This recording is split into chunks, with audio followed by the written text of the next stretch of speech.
Olá, o Transição está começando e hoje a gente vai falar sobre a tecnologia como ferramenta auxiliar do aprendizado, de quais formas ela pode ser utilizada como apoio. Esse é o tema do nosso programa de hoje. Acesse nossas redes sociais, @RedeTVT, curta, compartilhe, comente e não esquece de acionar a notificação. O Transição está no ar.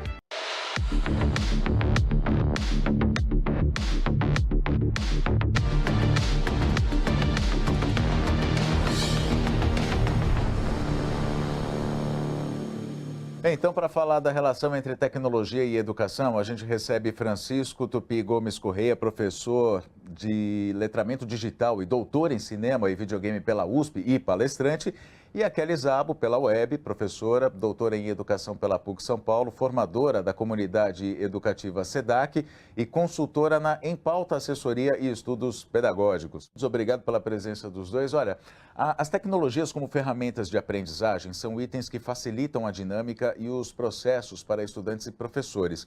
Com mais praticidade e interatividade, as crianças e adolescentes que já nasceram em uma era tecnológica são estimulados a se concentrar melhor em sala de aula, a se interessar mais pelas disciplinas. Eles desenvolvem habilidades importantes para a formação. E, claro, isso tem impacto lá na frente, quando eles entram no mercado de trabalho. Eles entram cada dia mais conectados. Então, eu queria conversar com vocês dois a respeito dos dispositivos que a gente tem à disposição hoje para a educação. A gente tem smartphone, tem tablet, que já são utilizados em muitas escolas, mas para além disso, existe mais tecnologia que a gente possa destacar? Deixa eu começar com a Kelly aqui. Conta para a gente, Kelly.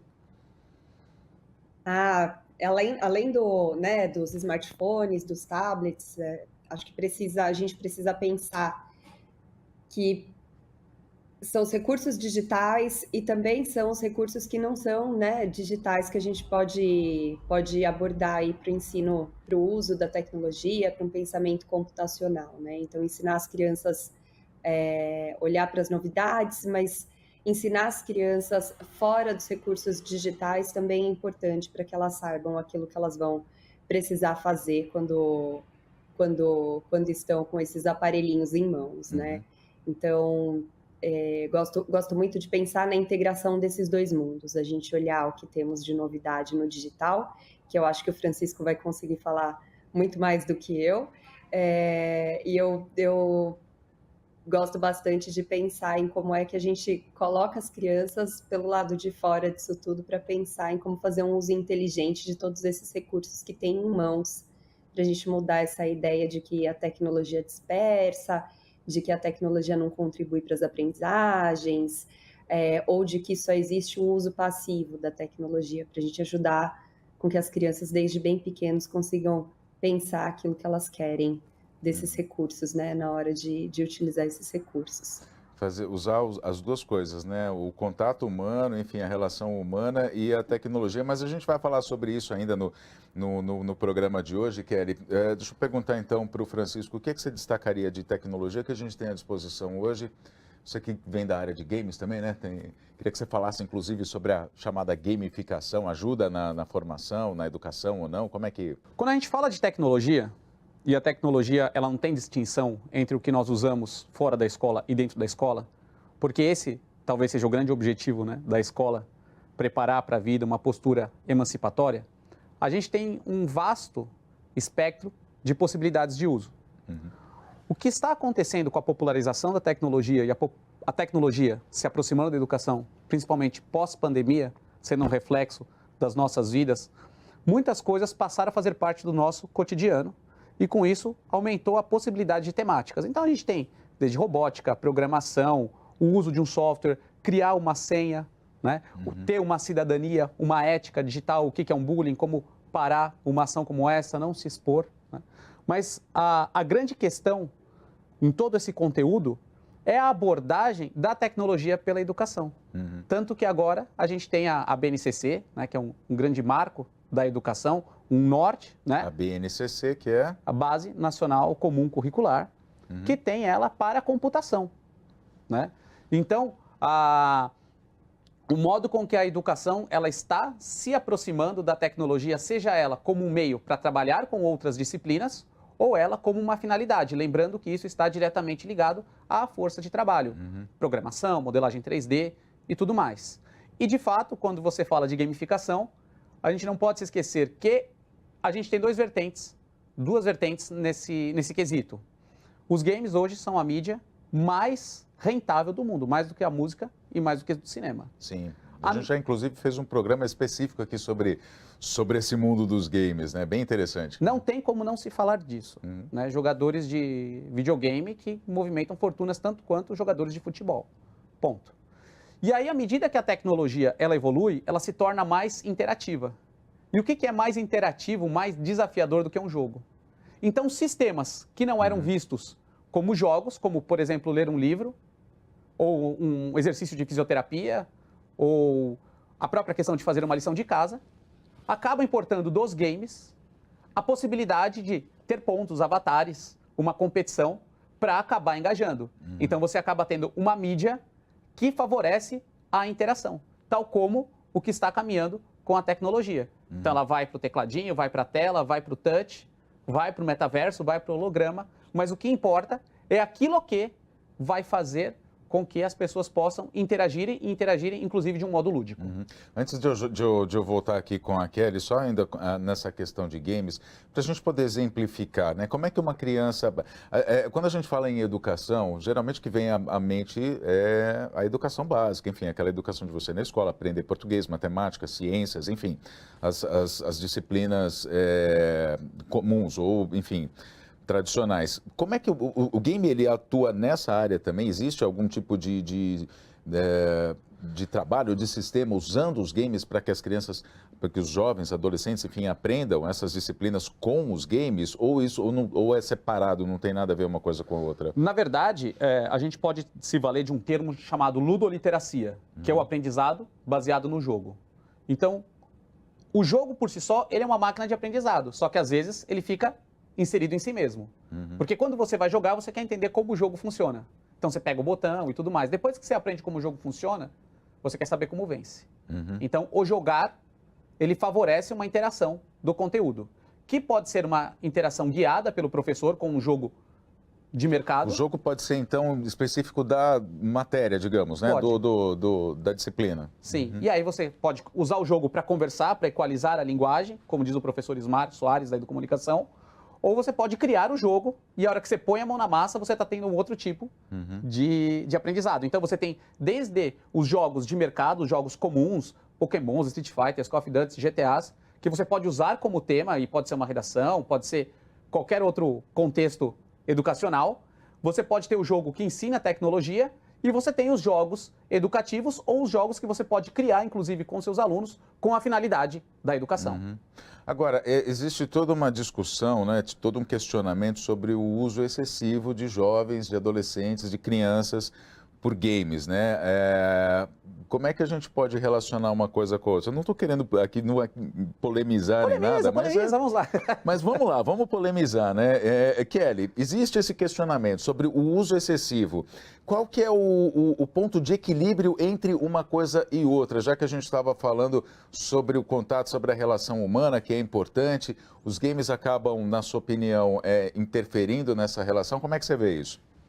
Sempre acredito que a gente precisa pensar muito sobre esse equilíbrio e não deixar para trás, né, as relações humanas, né? É ali uma linha muito tênue entre a tecnologia que te tira do contato, né, o uso o uso excessivo que te tira do contato com outras pessoas, que te tira das relações, mas que também é importante você estar imerso em alguns momentos, porque faz parte do nosso mundo. Quando a gente pensa em escola, eu acho que é sempre importante a gente ter um olhar de que existe escola porque existe uma sociedade, não existe uma sociedade porque existe escola, né? Então a gente precisa pensar nas práticas escolares inseridas no mundo social, né? Inserida num contexto social. E a gente precisa pensar no uso dos recursos digitais, no uso de tecnologia, no uso dos games, sim, dentro da escola. Hoje a gente tem a Base Nacional Comum Curricular, que é um dos primeiros documentos, né, que traz a questão do uso dos recursos digitais de forma integrada ao currículo escolar. Quando a gente fala de forma integrada ao currículo escolar, a gente precisa ajudar os professores também a pensar a respeito disso, né? porque a gente tem vou falar da minha experiência enquanto professora, né? Há 15 anos no magistério, em sala de aula, ou atuando como coordenadora pedagógica, ou na formação de professores, a gente sempre ouve muitas questões do tipo, como é que eu trago mais alguma coisa para a sala e eu ocupo um tempo que eu tenho que é precioso de trabalhar com as crianças aquilo que o currículo pressupõe que eu trabalhe, que o currículo escolar pressupõe que eu trabalhe. Então, a gente pensar nesse equilíbrio no sentido de como é que o uso de recursos digitais, o uso da tecnologia vai me ajudar a trabalhar tudo isso que eu tenho no meu programa, nas minhas disciplinas, na área de conhecimento que eu atuo, seja lá como a gente utilize a nomenclatura, mas como é que eu uso em favor disso. Então, se eu tenho um game que vai me ajudar as crianças a ler mais, se eu vou trabalhar a programação com as crianças e e com isso eu ajudo as crianças a fazer valer mais o seu raciocínio lógico, por que não trazer? Né? Se eu tenho determinados jogos que vão me ajudar a pensar sobre história, sobre geografia, sobre os conhecimentos das ciências naturais, das ciências humanas, por que não trazer isso? A gente tem a tecnologia, então, né, Kelly? A gente tem até, só desculpa te interromper, mas assim, só para ilustrar, para complementar aquilo que você está falando, a gente tem a tecnologia que está à disposição, ela existe, né? É um futuro que está aí, que não tem como a gente fugir dele, a gente só precisa fazer o bom uso, não esquecendo as relações humanas. Está aí, a tecnologia é para usar mesmo, não é? Exato, exato. Assim, me preocupa quando a gente fala, né? Então, quando a gente fala de crianças muito pequenininhas, né? Bebês, crianças muito pequenas ali inseridas na tela o tempo todo, e aí não tem contato com outras pessoas, não tem aquele os cuidados básicos ali, as relações básicas que são instituídas, que as crianças necessitam desde muito pequenas, né? Um pouco maiores, a gente consegue lidar, e é função da escola, e aqui estou falando como professora, né? É função da escola a gente ensinar as crianças a fazer bom uso da tecnologia, fazer bom uso dos games, porque é isso que o Francisco disse, né? A gente tem os gamers, né, que movimentam fortunas, aí, movimentam milhões, bilhões, e a gente quer isso, né? Enquanto professora de educação pública, seria para mim um orgulho ver minhas crianças movimentando milhões, né? Com games, é um trabalho, né? Agora a gente é um tem... conhecimento colocado em prática. A gente tem, inclusive, novas realidades, né? Vamos dizer assim. A gente tem, por exemplo, o metaverso, que está se falando muito, enfim, está começando a ser implementado, enfim, né? Na cidade de São Paulo, por exemplo, já tem parece que tem um programa, né? Uma política pública, talvez, sei lá, alguma coisa assim, que é o metaverso já para as pessoas começarem a se acostumar. O metaverso é uma coisa que também veio para ficar e vai fazer parte da educação, Francisco. Como é que é a sua visão? Olha, eu acho que, independente de qualquer coisa, é saber definir o que é a palavra metaverso. A partir, se eu não me engano, foi 21 de outubro do ano passado, teve a declaração do Mark Zuckerberg, e que ele cria a Meta, que é a empresa, com toda aquela questão e isso trouxe muita confusão para a compreensão do tema. Então, basicamente, seria uma extensão da realidade, que pode ser virtual ou que pode ser uma realidade aumentada. O fato é que isso coloca em xeque a realidade que a gente vive, né? Então, eu posso ter aqui uma série de exemplos, a gente colocar o óculos de realidade virtual ou colocar uma lente com LED e, a partir daí, eu ter formas de interagir com o espaço. Nada mais, nada menos como uma mídia, né? O fato é que toda a questão do metaverso, a humanidade ela já conhece, né? Ela está ganhando uma nova roupagem, como é um termo recente, que surge em 1992, e com a evolução tecnológica, está caminhando para exemplos que a gente já viu. Second Life, o próprio jogador número 1, os próprios jogos. A questão é o que isso pode trazer associado tanto a hologramas, realidade aumentada. Então, a gente pode estar aqui e projetar um vulcão, projetar um fundo do mar, ter aqui um especialista de algum outro lugar, ou senão a gente pode entrar dentro de um corpo humano e ver o órgão. E isso que você comentou, da cidade de São Paulo, está associado com um outro contexto, que é o gêmeo digital. Que aí não é só uma representação 3D, né? Que Singapura foi o primeiro país, cidade, a ter o gêmeo digital, E aí o que, que acontece? Envolve internet das coisas, envolve inteligência artificial, envolve machine learning. Então, você tem todo o espaço da cidade no 3D, e aí se chove demais, a própria cidade já tem um sistema de automação que controla os faróis, os bueiros, né? Certo. Estão vindo, só concluindo, já tem uma série de empresas hoje que estão escaneando partes do corpo. Então, antes de você ser operado fisicamente, você pode ser operado digitalmente. Digitalmente. Só para concluir, assim, você não vê como uma coisa muito positiva, então, relacionando até com a educação, o metaverso, ou vê como positivo? 100% positivo. Até porque não dá para a gente sair. Retomando a pergunta que você fez, o tempo que a gente fica, até 1 hora por dia, cientificamente provado pelo professor Andrew Przybylski, de Oxford. O fato é o seguinte, é um recurso a mais, é uma mídia a mais.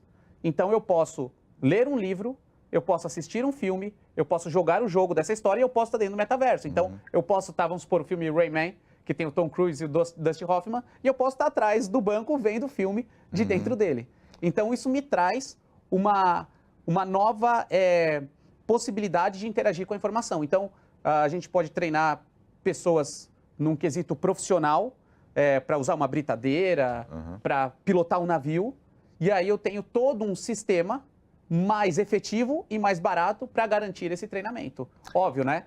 Com as devidas proporções. Realidade, realidade, virtualidade, virtualidade, saber interagir nisso e saber sair disso. Muito bem, a gente vai fazer um rápido intervalo, mas a gente vai voltar nesse tema daqui a pouquinho no Transição. Dá tempo de você ir até as nossas redes sociais, né? Dizer o que você está achando desse nosso programa, enfim, deixar o seu comentário. Então, a gente volta já já com o Transição. Fica aí.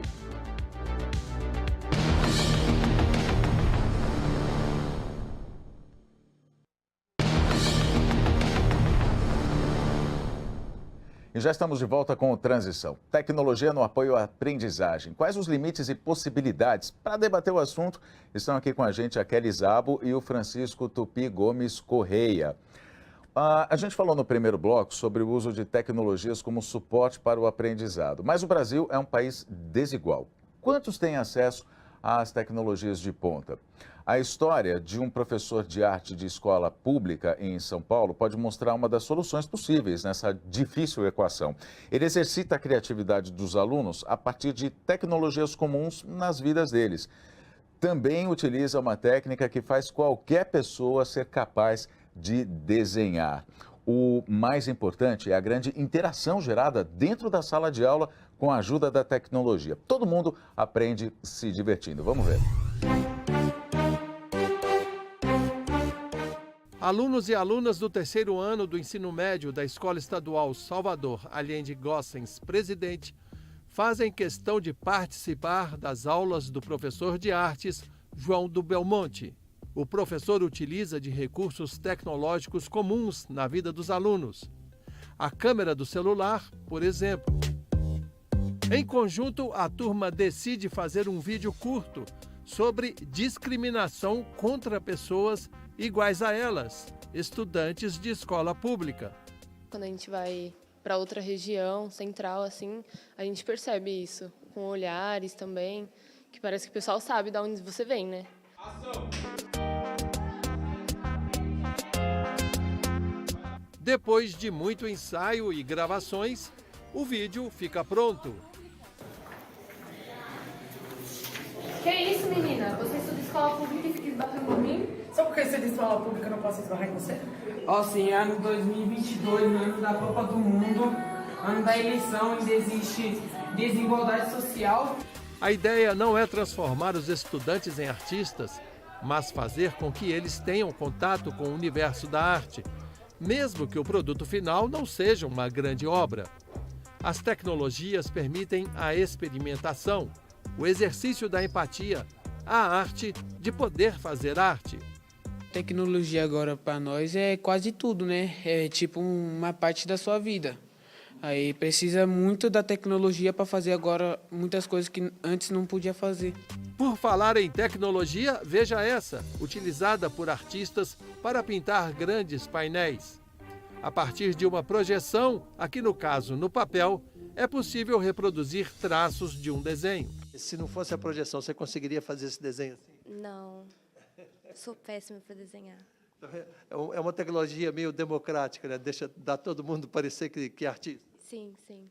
As aulas de arte ela tem que ser o mais fora da caixa possível, né?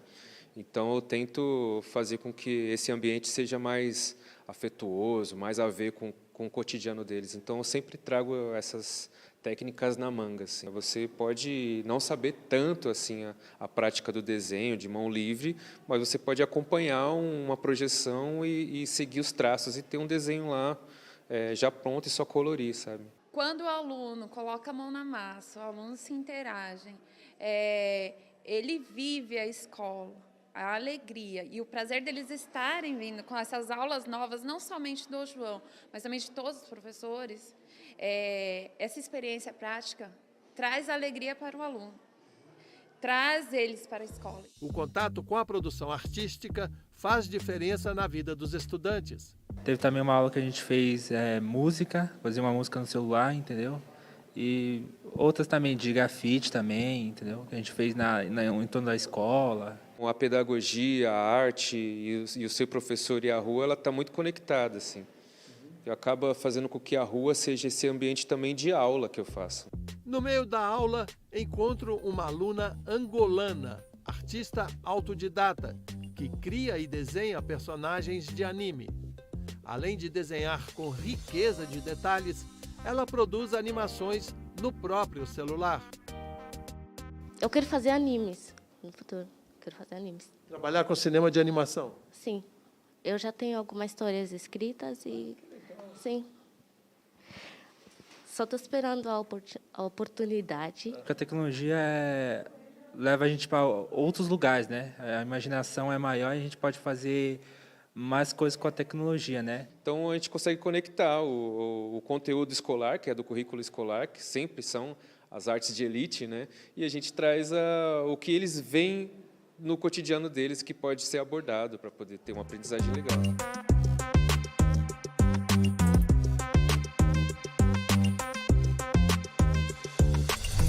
Muito bem, que coisa legal, que coisa bacana isso, né? Vocês acham que esse tipo de iniciativa poderia ser adotada em outras escolas? A gente é uma escola pública, a gente percebe, como toda escola pública, não há muitos recursos, mas a criatividade, né, o fator humano ali, aliado à tecnologia, está conseguindo fazer uma mini revolução ali, né? Dá para ampliar isso? Isso insere o jovem, o adolescente no mundo tecnológico, Kelly? Eu acredito que sim, insere. E teve uma fala do professor João que traz um encantamento, que a hora que ele fala dessa questão, né, do integrar a pedagogia, a escola, os jovens, eu gosto muito de acreditar que todo mundo pode vivenciar e o quanto é importante vivenciar as experiências artísticas, literárias. E o professor João traz isso, né, ali na sua proposta de aula para aqueles jovens, né? Quem trabalha com ensino médio sabe o desafio que é mantê-los ali na escola, mantê-los engajados no processo de aprendizagem e o quanto o professor precisa pensar sobre a forma como vai abordar, como vai ensinar. Então, a gente vê ali tecnologia, a gente vê ali arte, a gente vê uma questão de uma consciência social, quando fala, né, das questões de discriminação, que é um tema muito atual e que é importante de ser debatido. Então, olha quantas linguagens inseridas em torno do uso da tecnologia, né? Olha quantos benefícios que a gente vê. Não sei se eu posso emendar aqui uma outra fala, gostaria de falar um pouquinho dos recursos. Posso? Claro. Quando a gente fala de escolas públicas, quando a gente fala de escolas que estão mais na periferia, existem sim, né, essas questões de escassez de recursos, tanto dos recursos tecnológicos, sejam eles físicos, quanto a questão da conectividade, né? E aí a gente vê o professor João utilizando outras alternativas, né? Então, ele usa uma tecnologia que não precisa, é digital, é um recurso digital, mas não necessariamente ele precisa da conectividade à internet ali naquele momento, e fora tantos desafios, né, que são enfrentados ainda na rede pública, que a gente nem sempre pode garantir que todos os estudantes, né, tenham em mãos ali um celular, né, um smartphone para poder utilizar. Então, são as outras maneiras que ele vai encontrando de trazê-los para essas experiências, né, sem excluir ninguém. Até porque o modelo, muito do modelo, vamos dizer, do que era a escola na época da ditadura militar, até mesmo pelo formato físico das escolas, né, as cores das escolas, tem muito a ver com a ideologia que era imposta durante o período da ditadura militar. Isso ficou muito de herança, ainda tem muito aquele método de ensino do decoreba, aquelas coisas, não é? Enfim, e esse tipo de iniciativa acaba sendo uma outra forma, né, de pedagogia, como bem lembrou a Kelly, como tem na reportagem, e usando tecnologia, né, Francisco? Isso é realmente uma revolução, ou não? Eu concordo, né? Porque tem aquelas frases que dizem os conteúdos do século, a sala de aula do século passado, né? A própria questão que vem desde a Idade Média, da escola e a escolástica, né? E aí o que acontece? Agora, o modo com que a gente está vivendo esses processos dialógicos, né? De diálogo mesmo, de ver o que está sendo, as demandas que estão tendo. Você vê as grandes empresas que já não estão mais exigindo diploma universitário, às vezes formam os seus colaboradores, né? Então, no processo autoral, no processo de expressão de si mesmo, olha a motivação para se mexer numa tecnologia, para se produzir, para expressar a sua voz. Lembrando que fala a bússola do conhecimento, o Learning Compass de 2019, que a jornada final é a dignidade, né? Então, a criança se expressando, rindo, brincando, né? Tem um trabalho ali em conjunto, né? Play, passion, purpose, né? A brincadeira, o propósito, né? Acaba não só aprendendo, mas como trazendo um senso de pertencimento ao espaço, né? Agora, a gente está falando muito, claro, sobre a desigualdade no Brasil. A gente vê uma escola pública que conseguiu uma iniciativa bacana, mas nem todo mundo consegue, né? Enfim, várias escolas, enfim, vários locais não conseguem. Como é que vocês, que caminhos vocês apontariam, né? O que é necessário para que essa desigualdade, para que as crianças lá desde o início já comecem a ter acesso à tecnologia, a ter disponível algum dispositivo, alguma coisa? É a presença do Estado que é necessária? Como é que vocês veem isso, Kelly? Eu acredito que desde sempre faltam políticas públicas que olhem para todos, né? Que olhem para as oportunidades de todas e de todos os estudantes desde bem pequenos, né? Então a gente precisa fortalecer as políticas públicas de acesso, de conectividade, de formação de professores, né? A gente vem de uma cultura... eu sou professora há 15 anos, quando eu cursei há 15 não, há bem mais de 15, há 20. Eu sou professora há 20 anos e quando eu terminei a graduação, durante toda a minha graduação em pedagogia, eu não tive nenhuma disciplina que olhasse para o uso de recursos digitais na escola, até porque era um outro recorte histórico, né? Então, a gente precisa pensar em políticas públicas também de formação docente. Não dá para a gente olhar e dizer, o professor não quer, o professor é resistente, o professor isso, o professor aquilo. Mas o que o Estado, o que as políticas públicas têm feito para olhar também, para cuidar da formação desse docente, para que ele possa trazer todos esses usos, todos esses recursos, todo esse potencial da tecnologia para a sala, né? Isso passa pela formação de professores, isso passa pela formação da gestão escolar, né? Isso passa por equipes de secretarias de educação. Eu acho que é isso, o caminho é árduo, mas ele é possível desde que a gente tenha boas políticas públicas instituídas. Ou seja... E a gente precisa de uma participação grande da sociedade civil nessa contribuição, nessa busca, né? Sim, ou seja, você cita um ponto muito importante, que a tecnologia ela tem que estar acessível, não só tem que estar acessível para o jovem, para a criança, para o adolescente, mas até o professor também tem que ter acesso a essa tecnologia. A gente viu isso durante o período de pandemia, que muitos professores acabaram tropeçando, enfim, acabaram encontrando dificuldades, na verdade, para conseguir dar aulas online, né? Por falta de conectividade, ou por falta de recursos, ou por não conseguir lidar com algumas plataformas que estavam disponíveis, e tudo isso faz parte de uma coisa que a gente pode dizer que é essencial para o processo de formação das pessoas, das crianças, dos jovens, ou seja, a importância do professor e a importância do acesso à tecnologia, né, Francisco? Sim, e pegando o gancho que a professora Kelly falou, olhando o aspecto na outra mão. Então, como que os talentos individuais, como o caso do professor João e tantos outros que a gente pode ver, essa inquietude ajuda a transformar o espaço. Então, me chamou muito a atenção uma professora de Bangladesh que ela tirou a bandeja do congelador para colocar o celular e resolver os exercícios. Ou se não, uma menina aqui de Valinhos, que venceu a FEBRACE, que venceu a ICEF nos Estados Unidos, que ela criou um sistema, uma aluna se formando num curso técnico, de como a aula ser filmada e automaticamente virar um PDF, para ajudar as crianças, né, os alunos que não tinham Educa Access, o nome da plataforma, mas para que o conhecimento ali... Para poder compartilhar aquilo que ela estava aprendendo, né? E pudesse superar a questão da internet, do chip e tudo mais. E aí é aquela questão, né? Eu queria que a Kelly comentasse isso também, mas é aquela questão de você ter a tecnologia e utilizar o fator humano para poder fazer com que a educação chegue a todos. Ainda tem, né, a pincelada ali, tem ainda o fator humano, né, Kelly? Sim, tem o fator humano. E eu acho que nunca vai deixar, né? Acredito que nunca vai deixar de existir, né? Eu acho que todos nós, quem nunca escutou a expressão, né? Os robôs vêm aí, a tecnologia vem aí, vai substituir os professores. Eu ainda acredito no olho, e a gente tem visto, né?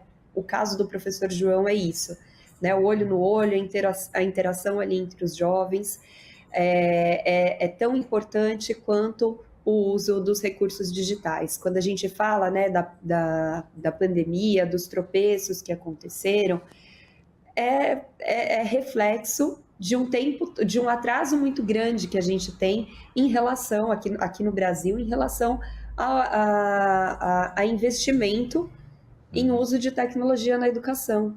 Né? A gente vê educação nos outros programas aqui que vocês fizeram, a gente vê educação a tecnologia no mercado de trabalho, a gente vê a tecnologia presente na saúde, no transporte, enfim, mas e na educação? O quanto que a gente avançou, né?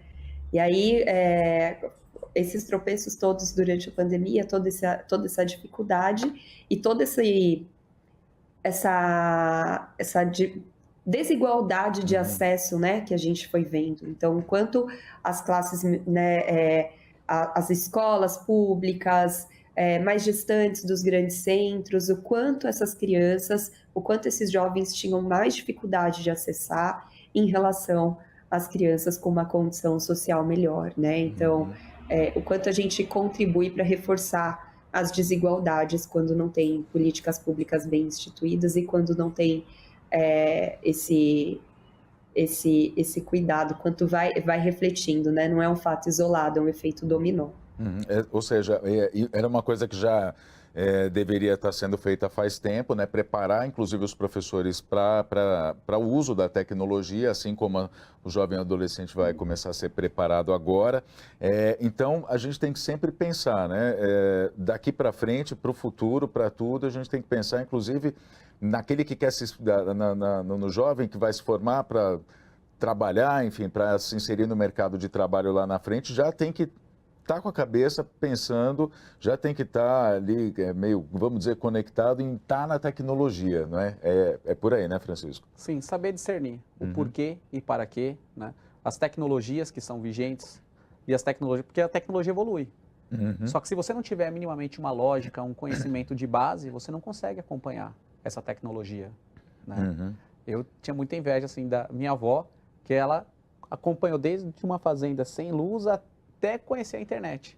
E hoje tem pessoas que só conhecem o lado da internet e perdem essa lógica do processo, a construção do conhecimento, né? Muito bem, a gente vai fazer um breve intervalo, daqui a pouquinho a gente está de volta com Transição. Fica aí.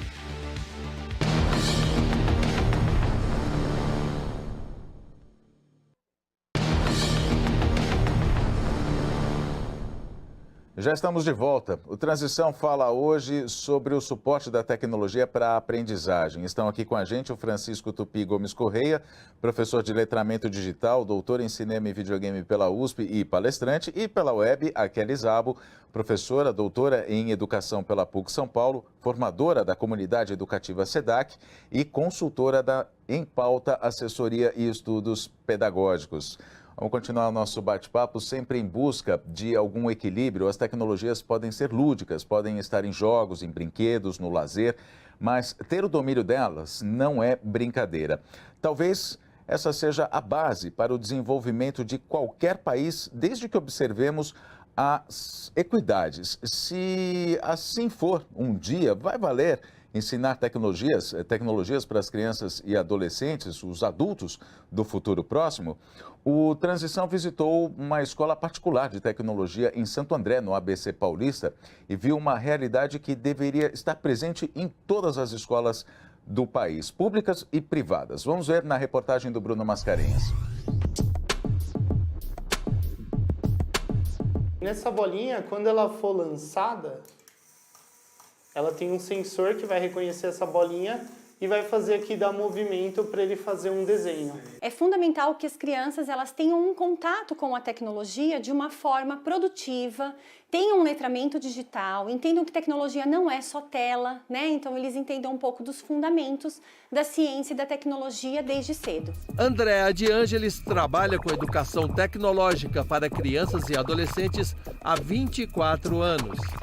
Ela possui uma escola em que todas as atividades são relacionadas a tecnologias. E reforçando o que ela disse, tecnologias não se restringem a telas de celulares e de computadores. Para estimular os alunos a se interessarem por tecnologia, a escola dela utiliza um conceito conhecido por STEM, uma sigla em inglês. STEM significa Ciência, Tecnologia, Engenharia e Matemática, é o acrônimo dessas disciplinas. O STEM nasceu nos Estados Unidos com o objetivo de fomentar o ensino de ciência e tecnologia nas escolas para que eles continuassem sendo uma nação desenvolvida, né? Então, como que a gente vai fazer com que a criança, o adolescente ou adulto queira ir para uma carreira tecnológica se ele desconhece ciência e tecnologia? É uma forma de aplicar conteúdos em sala de aula, fazendo a junção de disciplinas. Então, a gente trabalha, por exemplo, ciência e tecnologia, ciência e matemática, tecnologia e engenharia, ou todas essas disciplinas juntas. Eu passo uma parte para eles, e aí eles vão seguindo o caminho, colocando as funcionalidades, testando, né? É importante também mostrar que todas as vezes que eles vão fazer a programação do robô, nem sempre eles vão acertar aquela programação de primeira. Vão desenvolver diversas habilidades, porque é o raciocínio lógico, a capacidade de solucionar problemas, a resiliência, porque a programação não dá certo da primeira vez. E aí eles não desistem, porque eu não estou pedindo para eles fazerem um problema de matemática, eu estou pedindo para eles fazerem a torre se movimentar. Então o aluno não para. E aí eles conseguem realizar construção de robôs que são mais avançados, né? Então esse robô, por exemplo, ele é um robô humanoide, né? Um robô com características humanas, e ele também tem uma programação que fica acoplada aqui. Essa programação eles fazem primeiro no computador e depois passa para cá, faz um download dessa programação. Eles utilizaram materiais simples, né? Papelão. Aqui é um componente eletrônico que é um módulo, né, de joystick. E aí, através disso, eles utilizaram um software onde eles programaram um jogo de corrida. Então, eles aprenderam também toda a parte gráfica do jogo, né? Toda a arte e tudo mais. E fizeram a programação para programar mesmo para o joystick ser um controle para esse jogo. Dominar tecnologias é fundamental para o crescimento sustentável de qualquer país e, ao vermos que é possível ensinar tecnologia de maneira lúdica para crianças e adolescentes, a gente se pergunta: por que no Brasil não há políticas públicas de Estado nessa direção? Se a gente não investir nisso, a gente vai continuar sendo um país o último no PISA, né? Então a gente vai continuar bem à mercê, né? Bem à mercê e comprando tecnologia de fora, né? Porque a gente não produz a nossa.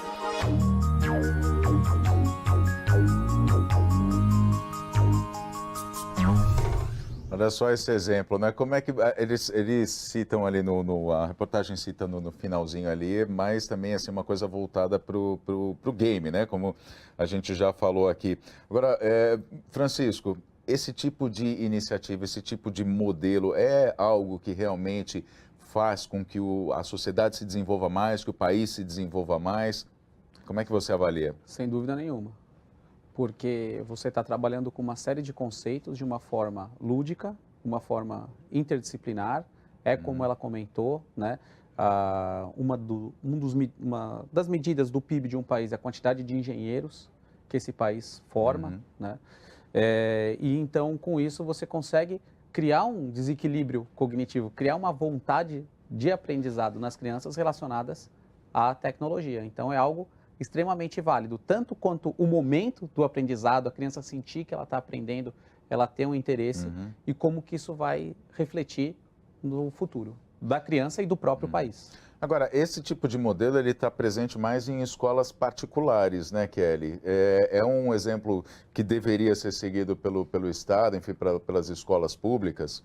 Na universidade, por exemplo, a gente vê isso ou não? Vê, né? Em algumas, né? Eu acho que também falta um olhar para a formação quando a gente fala de universidade. Como é que as universidades estão revendo seus programas em função do uso dos recursos tecnológicos, né? Ainda está bem moroso esse processo. Quando a gente vê também, eu fiquei encantada, assim, né, com a reportagem, com as possibilidades, mas ao mesmo tempo dá uma preocupação, porque ainda são ilhas de excelência, né? E o que a gente quer? Quando a gente fala de equidade, a gente, né, a gente não quer essas ilhas de excelência, a gente quer que essas oportunidades a gente deseja enquanto profissionais da educação, a gente deseja que existam políticas públicas que tragam de forma sustentável, né, todos esses recursos para as escolas, né? Não necessariamente, não precisa ser exatamente da forma como foi apresentada na reportagem, que a gente sabe que existe toda ali toda uma riqueza, né, de possibilidades, de recursos, e que a gente gostaria que para todas as crianças existisse dessa forma, mas como é que a gente leva para todos os lugares, para todos os jovens, para todas as crianças, como é que a gente leva a oportunidade de pensar o uso desses recursos também fora das telas, né, como ela bem citou, né? Então a gente precisa mesmo de políticas públicas fortalecidas para que a gente não seja, novamente, né, vou repetir a fala da colega da reportagem, para que a gente não permaneça ali no último lugar no PISA, né, como o Francisco traz, que um dos cálculos do PIB de um país envolve a quantidade de engenheiros que existem, né? Então, como é que a gente forma a base para que as crianças possam, depois de adultos, fazer escolhas, depois de adultos não, né, ainda jovens, fazer escolhas por suas profissões, né? Porque a gente vê assim, eu quis citar a respeito da escola ser uma escola particular, enfim, esses exemplos estarem nas escolas particulares, porque fica complicado, inclusive assim, a gente está falando aqui, né, já chegou à conclusão de que realmente faltam políticas públicas para que o acesso à tecnologia seja democratizado, chegue a todos os lugares, e fica difícil para o profissional de educação que tem a boa intenção, né, como a gente viu na reportagem, mas que é da rede pública, de levar esse tipo de ensino, mesmo que seja lúdico ou com qualquer tipo de tecnologia, como na outra reportagem que a gente viu, a dificuldade de o educador, né, essa figura tão importante para o desenvolvimento realmente do país, para a sociedade toda, levar para o jovem, para o adolescente, sendo que muitos também nem têm acesso por causa da região onde moram, enfim, por causa de diversos fatores, né, Francisco? Sim, e trazendo um contraponto, eu gosto muito de lembrar o exemplo da professora Débora Garófalo, que foi aí uma das expoentes de utilizar robótica com material reciclado. Então, trabalhou tanto com a sustentabilidade, da onde estava a escola, recolhendo o lixo no entorno da escola e conseguindo desenvolver um programa de robótica reciclando lixo eletrônico. né? Então, isso também a gente tem que focar muito num modelo que é associado a nós, o nosso entorno, né? Como que a gente consegue equalizar, trazer as tecnologias de acordo com a realidade que a gente vive. 2 exemplos que eu dou. Uma vez, em um campo de refugiados no Quênia, a gente tinha que fazer um jogo, a gente fez com pedra. Mas também teve uma vez que a gente tinha lá um servidor e conseguiu colocar crianças de Israel e da Palestina no mesmo jogo, né? Então, tudo vai de acordo com o ambiente que nós estamos trabalhando e a nossa inquietação. Encontrar, de acordo com as nossas possibilidades, aquilo que a gente consegue subir o nível da escada que a gente puder subir. Eu vou trazer a conversa para um ponto que, assim, a gente viu que nessa reportagem eles falam sobre o desenvolvimento, inclusive, da programação do robozinho que eles construíram, tudo, né? A gente percebe que eles já estão começando a fazer isso desde cedo e principalmente o mercado de tecnologia da informação, que é quem faz programação, enfim, quem desenvolve as tecnologias também, é um mercado de trabalho hoje que está em alta, enfim, né? Tem destaque. Já está começando bastante cedo ali, pelo menos no caso das escolas particulares, né? Está começando bastante cedo. Qual é o horizonte que a gente pode desenhar para o trabalho dos desenvolvedores de tecnologia para tecnologias para se usar na educação? Se a gente tem tecnologia na educação, precisa de alguém para desenvolver, né? Como é que vocês veem esse mercado de trabalho? Já começa desde cedo assim? Essas crianças, como as que desenvolveram esse robô, são as crianças que podem, talvez no futuro, criarem soluções para revolucionar a educação? Como é que você vê isso, Kelly? Eu acredito que sim, que essas crianças podem, só faço um alerta aqui para a gente cuidar, porque criança precisa ser criança, né? Precisa ter o tempo ali dela viver a infância, dela ser criança, porque o tempo de adulto é muito maior do que o tempo de viver a infância. E algo que eu fico sempre me perguntando é também, e coloco essa pergunta para quem estiver aqui assistindo, para vocês, enfim, o quanto a gente precisa pensar que quem desenvolve as tecnologias para uso na educação, muitas vezes não são pessoas que vivenciam a educação dentro da escola, dentro da sala de aula, e que muitas vezes criam, né, recursos que nem sempre se conectam ali com a realidade desse lugar.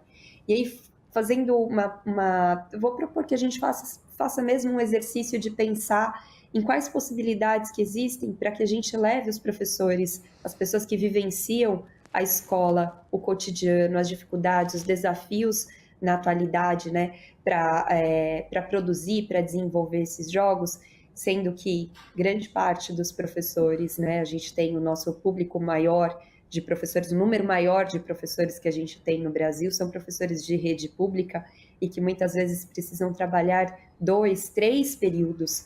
Como é que essas pessoas estudam além de trabalhar, né? Se não cabe nem na vida, não cabe nem as jornadas de trabalho. Então, quantas políticas públicas também precisam olhar para o cuidado com esse profissional para que ele possa desenvolver a sua docência de forma digna e também possa estudar para contribuir com o desenvolvimento da educação. Acho que a gente está vendo só a pontinha do iceberg. A Kelly está dizendo que assim, existe uma dificuldade em você conseguir conciliar o tempo do professor hoje, né, com a sua dura realidade de ter que trabalhar e ter que se formar ao mesmo tempo para poder... enfim, para poder se evoluir, digamos, né? Para poder ensinar. Qual é o papel do professor para você nesse contexto de desenvolvimento de tecnologia? Ele é fundamental, tanto que existe a cadeira do professor de informática, de letramento digital, de tecnologia, né? E ele vai ser aquela pessoa que vai mostrar que é possível, que existe um caminho. Porque muitas vezes os jovens, eles são usuários. Então, eles sabem mexer num TikTok, sabem ver um vídeo, sabem dar um like, mas não sabem se apoderar, se apropriar do recurso para poder se expressar, para poder criar. Então, às vezes, existe aquela distância muito grande. Eu sei isso, mas eu aprender aquilo pode parecer alguma coisa impossível. E mesmo que o professor não saiba, ele tem que ser aquela pessoa que vai sentar e falar, não, vamos aprender junto. Vamos entender o que isso faz parte da nossa realidade. Só um fato, talvez seja curioso, mas super importante, nos próximos 20 anos é previsto que a tecnologia evolua 300. Então, não necessariamente o que a gente faz hoje... 300%. 300 anos. 300 anos. Em 20 anos a tecnologia... Em 20 anos, 300 anos. Isso. Então, tem que ter, no mínimo, uma preparação voltada não a uma instrumentalização, saber mexer numa tecnologia específica, porque amanhã a gente acordou e é diferente, mas saber manter essa curiosidade, saber manter esse gosto por aprender e por se adaptar. Ah, beleza, a tecnologia vai ser, sei lá, um mega holograma laser e tudo mais, mas a gente tendo a base, tendo a curiosidade, sabendo ler um manual, tendo um discernimento, sabe? Tendo aquela noção, o que que emancipa, o que que condiciona, vai nos trazer uma propriedade de saber interagir de um modo menos passivo frente à tecnologia, independente do uso que fizermos. A gente tem, o governo atual, como todo mundo sabe, corta recursos de todas as áreas, inclusive da educação, cortou, contingenciou 1 bilhão há pouco tempo. Isso atrasa ainda mais o processo de implantação da tecnologia na educação? Kelly? Com certeza tem um atraso muito grande, a gente vai levar muito tempo para se recuperar desse baque, né, desse prejuízo todo que tem causado para a sociedade, para as nossas crianças, para os nossos estudantes. Então, se já não existir uma condição muito boa, a gente vai ter reflexos ainda por muitos anos dessa tragédia toda na educação. Francisco? Nos últimos 20 anos, a gente tem índices que eles vêm caindo remontantemente. Os talentos brasileiros estão saindo do Brasil. E a gente tem o exemplo de países que estavam posicionados atrás do Brasil e hoje estão à frente. Justamente por quê? Por conta da qualidade dos investimentos e o foco desses investimentos. Da falta de investimentos, ou do corte, né, de recursos que a gente tem no Brasil. A gente queria agradecer demais aqui, né, a participação de vocês, Francisco, Kelly, aqui no Transição, falando sobre esse assunto tão importante, sobre educação, sobre a tecnologia na educação. Agradecer você também que nos acompanhou até aqui. Para rever esse e outros programas, você sabe, é só acessar o YouTube da TVT, também seguir a gente nas redes sociais, Rede TVT. Então a gente tem um encontro marcado na próxima semana, né? Ou a qualquer hora pela internet. Até lá!